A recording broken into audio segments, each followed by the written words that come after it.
台南六甲区长陈启盈选出着家己所翕的落雨伞的相片，伫个区公所展览，请大家来欣赏。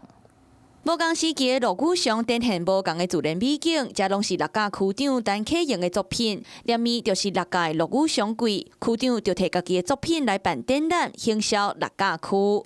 他的这5档来所收集的照片，将近有1000张了。我们从1000张选出16张比较有代表性的一个花的一个，不管是花或是倒影，或是那个蓝天白云每一张。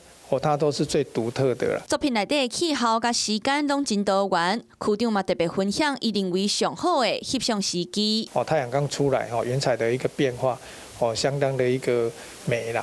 再来的话是太阳要下山的时候，那一个倒影，那一个晚霞。今年的六甲落雨相柜伫咧18号登场，邀请全国的民众会当到六甲区观光旅游，感受当地的美景甲人文。你好，我是宋彦明。想掌握最及时的新闻资讯吗？赶紧订阅、按赞、开启小铃铛，锁定华视新闻 YouTube 频道。